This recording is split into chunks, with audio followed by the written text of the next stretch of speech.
हरि ऐसे बसो मेरे मन में, जैसे तुलसा बसे आंगन में। हरि ऐसे बसो मेरे मन में, जैसे तुलसा बसे आंगन में। जैसे फूलों में खुशबू है रहती, जैसे फूलों में खुशबू है रहती, पर हमको नजर नहीं आती, पर हमको नजर नहीं आती।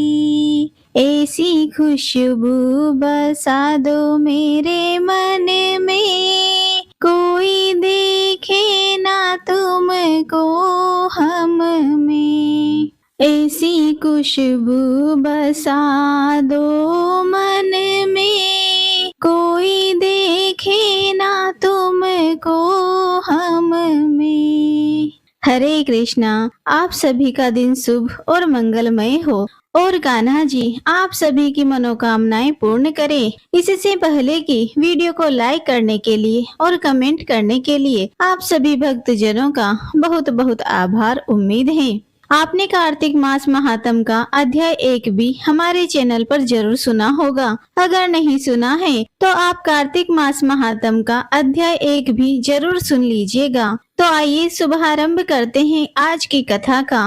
आज के अध्याय में आप सुनेंगे कार्तिक मास की कहानी, कार्तिक मास महात्म का अध्याय 2। कार्तिक मास में पीपल पतवारी की कहानी कही जाती है और सुनी जाती है। पूजा और स्नान करने के बाद पीपल पतवारी की कथा सुनने से अपार पुण्यों की प्राप्ति होती है। कार्तिक मास में स्नान, पूजा पाठ और ध्यान का विशेष महत्व होता है। आज के इस दिन कथा को सुनने से सभी पापों का नाश होता है और भगवान श्री हरि और माता लक्ष्मी जी की भी कृपा प्राप्त होती है। किसी गांव में एक गुजरी रहा करती थी। वह दूध बेचकर अपने परिवार का पालन पोषण करती थी। एक दिन उसने अपनी बहू को बुलाकर कहा कि बहू जा, आज तू यह दूध दही बेच कर आ। बहू दूध दही बेचने गई। रास्ते में उसने देखा कि कार्तिक मास में औरतें पीपल सींचने आई हुई हैं। वह उन्हें देखकर बैठ गई और औरतों से पूछने लगी कि यह तुम क्या कर रही हो। औरतों ने कहा कि हम पीपल महादेव की पतवारी सींच रहे हैं। बहू ने फिर से पूछा,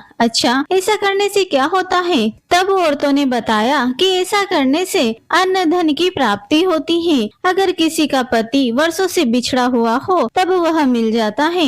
औरतों की सारी बातें सुनकर वह गुजरी की बहू बोली कि तुम तो पानी से सींच रही हो, मैं तो दूध दही से सींच दूंगी। अब गुजरी की बहू रोज आती और सारा दूध दही पीपल की पतवारी को सींच कर चली जाती। उसकी सास उससे वापस लौटने पर हर रोज पैसों के बारे में पूछती तो वह कह देती कि माँ जी कार्तिक का महीना खत्म होने दो, मैं सारे पैसे लाकर दे दूंगी। कार्तिक का महीना पूरा होने पर पूर्णिमा की तिथि आ गई। तब वह गुजरी की बहू पीपल की पतवारी के पास धरना देकर बैठ गई। पीपल ने उससे पूछा कि तू यहाँ पर क्यों पड़ी हुई है? वह बोली कि मेरी सास दूध दही के पैसे आज मांगने वाली है, लेकिन मैंने तो पूरे महीने पीपल के पेड़ को दूध और दही से सींचा है, अब मुझे पैसे चाहिए। पीपल ने कहा मेरे पास पैसे नहीं है, यह भाटे पत्ते और पान पड़े हैं, यह सब ले जा और गुल्लक में ले जाकर रख देना। बहू घर पहुंची। घर जाने पर सास ने पूछा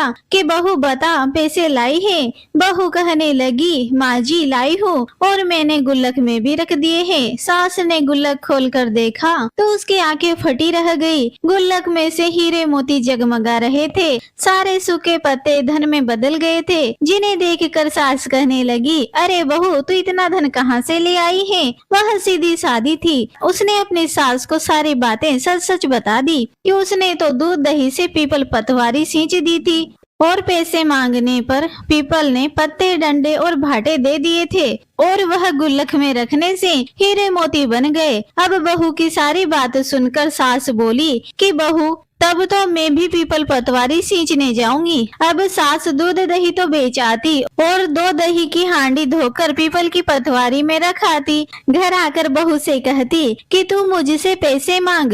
बहू कहती कि माँ जी, बहू भी कभी सास से पैसे मांगती ही क्या। फिर सास के बार बार कहने पर आखिरकार बहू ने सास को पैसे लाने के लिए कहा तो वह एक दिन पीपल के पास धरना देकर बैठ गई। पीपल ने सास को भाटे, पत्ते, डंडे और पान दे दिए और सास ने घर आकर गुल्लक में वह सब ले जाकर रख दिया। सास के कहने पर बहू ने गुल्लक फोड़ी तो देखा कि उसमें तो कीड़े मकोड़े चल रहे थे। बहू ने सास से पूछा कि माँ जी, यह सब क्या है। सास कीड़े मकोड़े को देखकर बोली कि पीपल पतवारी ने तुझे धन दिया, लेकिन मुझे कीड़े मकोड़े क्यों दिए। इस पर सभी औरतें बोली कि तुम्हारी बहू ने सब कुछ सच्चे मन से किया था, लेकिन तुमने धन के लालच में आकर यह सब किया है। इसीलिए हाथ जोड़कर इस कथा के अंत में कहना चाहिए कि हे पतवारी माता, जैसे आपने बहू को दिया वैसा ही अपने भक्तों को देना। इस कथा को कहते, सुनते और हुंकार भरते सभी भक्तों को देना। अब सुनिए कार्तिक मास महात्म्य में आगे का अध्याय। कार्तिक मास के लिए श्रेष्ठ कार्यों में तुलसी जी की महिमा और पूजा आराधना के बारे में इतना सुनने के बाद देवर्षि नारद जी ने श्री ब्रह्मा जी से प्रार्थना की कि हे जगत पिता, अब आप मुझे कृपा करके उस उत्तम देवता के बारे में बताइए जिसका पूजन इस माह में किया जाता है। ब्रह्मा जी ने उत्तर दिया, हे वत्स, गंडकी नदी के उत्तर की ओर गिरजा के दक्षिण में 40 कोस की भूमि महाक्षेत्र कहलाती है। वहाँ पर शालिग्राम और गोमती चक्र पाए जाते हैं। इनका पूजन करने और चरणामृत लेने से मनुष्य मुक्ति प्राप्त कर लेता है। चरणामृत लेते समय इस मंत्र का उच्चारण करना चाहिए। मंत्र है ओम अकाल मृत्यु हरम सर्व व्याधि विनाश विष्णु पादोदकम पित्वाम पुनर्जन्म न विद्यते। जिस गोमती में एक चक्र हो उसे सुदर्शन, जिसमें 2 चक्र हो वह नारायण, और जिस गोमती में 3 चक्र हो उसे अच्युत, और जिसमें 4 चक्र हो उसे जनार्दन, जिसमें 5 चक्र हो उसे वासुदेव, 6 चक्र वाले को प्रद्युम्न, 7 चक्र वाले को संकर्षण, 8 चक्र वाले को नलकूबर और 9 चक्र वाले को व्यूह और 10 चक्र वाले को 10 अवतार कहते हैं। इनके दर्शन मात्र से ही मनुष्य मोक्ष को प्राप्त हो जाता है। जो भगवान के सामने वीणा या बंसी बजाता है या गायन करता है वह भी स्वयं भगवान को प्राप्त हो जाता है। जो भगवान के आगे कार्तिक मास में मृदंग बजाता है भगवान उसे अपना सर्वप्रिय भक्त समझते हैं। जो भगवान के सामने नृत्य श्रद्धा से धूप जलाता है वह भी नरक में नहीं जाता है। शंख में भरा हुआ या भगवान पर अर्पित किया हुआ जल अंगों से स्पर्श करने पर संपूर्ण रोग और पाप नष्ट होकर मनुष्य मुक्ति को प्राप्त कर लेता है। पूजन चाहे मंत्रों द्वारा पूरे विधि विधान से किया जाए या फिर सामान्य रूप से, परंतु मन में सच्ची श्रद्धा होनी चाहिए। पूर्ण श्रद्धा और निष्ठा से किया गया कार्तिक मास का स्नान, पूजा पाठ, ध्यान और व्रत अत्यंत ही फलदायी होता है। देवर्षि नारद जी स्वयं परम ज्ञानी थे। आप ब्रह्मा जी से यह सभी प्रश्न हम संसार के प्राणियों की भलाई के लिए कर रहे थे। अतः अब श्री ब्रह्मा जी से देवर्षि नारद जी ने पूछा, हे पितामह, अब आप कार्तिक मास में जो दीपदान आदि किया जाता है उसका महात्म्य सुनाने की कृपा कीजिए।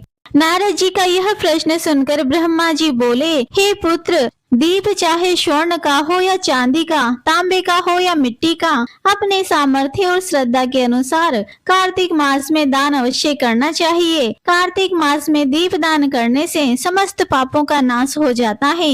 दीपक भगवान की मूर्ति के आगे, तुलसी जी के पास में, ब्राह्मण के घर में या वन में वृक्ष के नीचे अथवा गौशाला में या धर्मशाला के आले में शाम के समय जलाया जाता है। दीपक घी का जलाए या तेल का, परंतु उसे पूरे महीने तक जलाना चाहिए। ब्राह्मण के घर दीपक जलाने से अग्नि अष्टम यज्ञ का फल प्राप्त होता है। जो ऊंचे स्थान पर अथवा ऊंचे खंभे पर दीपक जलाते हैं उससे धन की वृद्धि होती है और वैकुंठ में निवास मिलता है। दीप जलाते समय भगवान से प्रार्थना करनी चाहिए और कहना चाहिए, आपके लिए ही मैं हर दिन कार्तिक मास में दीप जलाती हूँ या जलाता हूँ। कार्तिक मास में मथुरा, माघ में प्रयाग और वैशाख में हरिद्वार में स्नान और निवास करें तो यह अत्यंत ही उत्तम होता है। जब सूर्य तुला, मकर अथवा मेष राशि में हो उस समय किए जाने वाले नियम, व्रत, पूजा और दान बहुत ही शुभ फल देते हैं। इस महीने में किए हुए व्रत, दान और शुभ कर्मों से सभी पापों का नाश हो जाता है। जिस प्रकार भास्कर के यथार्थ सूर्य के उदय होने से अंधकार का नाश हो जाता है और वज्र से पर्वत का, गरुड़ के भय से सर्पों का, पवन से मेघ का, ध्यान से दुख का और सिंह के भय से मृगों का नाश हो जाता है, ठीक उसी प्रकार श्री मथुरा जी के दर्शन मात्र से ही सभी पापों का नाश हो जाता है। कार्तिक मास में स्नान और जागरण, तुलसी जी का दर्शन, पूजन, भगवान के मंदिर में झाड़ू लगाना, भगवान की कथाएं सुनना, सुनाना, कीर्तन करना और कराना, यह सब शुभ कार्य होते हैं। इनके करने से श्रेष्ठ फलों की प्राप्ति होती है। पूर्व जन्म के पापों को नष्ट करने के लिए कुछ न कुछ दान, भजन, पूजन आदि करना अति उत्तम रहता है। श्री ब्रह्मा जी के मुख से पूर्व जन्म के पाप शब्द सुनकर देवर्षि नारद जी ने पूछा, हे विधाता, अभी अभी आपने कहा कि कार्तिक मास में स्नान दान करने से पूर्व जन्म के पाप भी नष्ट हो जाते हैं, तो किसी को यह कैसे पता चलेगा कि उसने अपने पूर्व जन्म में किस किस प्रकार के पाप किए हैं? किस प्रकार हम अपने पूर्व जन्म के पापों को जान सकते हैं? यह सुनने की भी मेरी इच्छा है। सो हे पितामह, अब आप कृपा करके इसके बारे में भी बताइए। श्री ब्रह्मा जी बोले, हे पुत्र, पूर्व जन्म का ब्रह्म हत्यारा, क्षय रोगी और पर स्त्री गमन करने वाला कोढ़ी बन जाता है। स्वर्ण चोर के नाखून खराब हो जाते हैं और मदिरा पीने वाले के दांत खराब हो जाते हैं। इस प्रकार मनुष्य के पूर्व जन्मों के पापों को पहचाना जा सकता है। इस प्रकार के सभी पाप दान, तपस्या, कृत व्रत आदि से निवारण हो जाते हैं। ब्रह्मा जी ने आगे कहा कि हे देवर्षि, अब हम कुछ व्रत आदि बताते हैं। एक समय भोजन करने से और 3 दिन शाम और 3 दिन प्रातः काल भोजन करने को अतिकृष्ट व्रत कहते हैं। शाम के समय 12 ग्रास और प्रातः काल में 26 ग्रास या 24 ग्रास खाने को भी अतिकृष्ट व्रत कहा जाता है। 3 दिन तक खाएं और फिर 3 दिन तक उपवास करें तो यह भी अतिकृष्ट व्रत होता है। शाम के समय 1 ग्रास और प्रातः काल में 1 ग्रास, फिर 2 दिन बगैर मांगा हुआ और 2 दिन तक उपवास करें तो यह व्रत अतिकृष्ट व्रत कहा गया है। 21 दिन तक केवल दूध या पानी पीता रहे तो यह व्रत कृचितिकृत व्रत कहलाता है। 2 दिन तक उपवास करना पुराख व्रत कहलाता है। 4 दिन कुछ नहीं खाना, फिर सत्तू खाना या फिर छाछ पीना, इसके बाद ब्राह्मणों को दक्षिणा देना सौम्य कृच व्रत कहलाता है। इसी प्रकार 12 दिन तक उपवास करना द्वादश कृच व्रत कहलाता है। तुला पुरुष का दान करना और गौ का घी, दूध, दही तथा कुसा का जल पीना, दूसरे दिन उपवास करना, यह कृष्ण शत संतृप्त व्रत कहलाता है। कार्तिक मास में भगवान का पूजन करना चाहिए। उसी रात को उपवास रखकर और कमर तक जल में खड़े रहकर रात्रि भर भजन करने को जल चक्र व्रत कहा जाता है। जो इस व्रत को करता है वह वैकुंठ को प्राप्त कर लेता है। कार्तिक शुक्ल सप्तमी को घी खाकर फिर एकादशी को उपवास पितामह कृष्ण व्रत कहलाता है। यह पितामह कृष्ण व्रत करके दिन में भगवान श्री कृष्ण चंद्र का पूजन करें तो करने वाला तीनों लोकों में पवित्र होकर वैकुंठ लोक को प्राप्त कर लेता है। कार्तिक सुदी छठ से 3 दिन तक उपवास करने से महेंद्र चक्र व्रत कहलाता है। इसे कर कर मनुष्य दुर्लभ वैकुंठ लोक में वास पा लेता है। 3 दिन अन्न भक्षण करने और 3 दिन उपवास करने से पत्र पंचक व्रत हो जाता है। इसे वैष्णव कृष्ण व्रत कहा जाता है। अगर एकम से पंचमी तक केवल दही खाए फिर एकादशी और द्वादशी को भगवान का पूजन करे तो उसे परम कृष्ण व्रत कहा जाता है। इसके करने से श्वेत द्वीप में वास मिलता है, जो शुक्ल पक्ष की एक से प्रतिदिन एक एक ग्रास कम करता है और अमावस्या को कुछ नहीं खाता, तो यह चंद्रायण व्रत कहलाता है। एक ग्रास 2 तोले यथार्थ 25 ग्राम के लगभग मानना चाहिए। एक बार में भोजन आसानी से मुंह में आए इतना ही ग्रास होना चाहिए। कृष्ण पक्ष में आदि में यथार्थ शुरुआत में 14 को 5 ग्रास और फिर हर दिन एक एक ग्रास बढ़ाकर एक पक्ष में 240 ग्रास पूरे करने चाहिए। इसे भी चंद्रायण व्रत कहते हैं। जो व्यक्ति कार्तिक सुदी सप्तमी, अष्टमी, नवमी और दशमी को जल कमल खाए फिर एकादशी को उपवास करे तो यह लक्ष्मी व्रत कहलाता है। इस व्रत को करने वालों पर श्री लक्ष्मी जी की कृपा बनी रहती है और अंत में उन्हें भगवान विष्णु के वैकुंठ लोक में वास मिल जाता है। प्रतिदिन प्रातः काल में 4 ग्रास और सायंकाल ना खाने से शिशु चंद्रायण व्रत होता है। पूरे कार्तिक मास तुलसी जी का और आंवले का पूजन करना चाहिए। अगर स्त्री व्रत करे तो अपने पति की दीर्घायु की कामना भी करे। समाप्ति के बाद किसी ब्राह्मण को गोदान या अपने सामर्थ्य के अनुसार दान दक्षिणा या भोजन आदि देना चाहिए। इन व्रतों को करने से व्रत करने वाला भगवान का प्रिय पात्र तो बन ही जाता है। इस लोक में वह सभी सुख और ऐश्वर्य को भोग कर अंत में मोक्ष को भी प्राप्त कर लेता है। ऐसा कहकर श्री ब्रह्मा जी कुछ देर के लिए मौन हो गए। हरे कृष्णा। आज का कार्तिक मास महात्म्य का अध्याय समाप्त हुआ।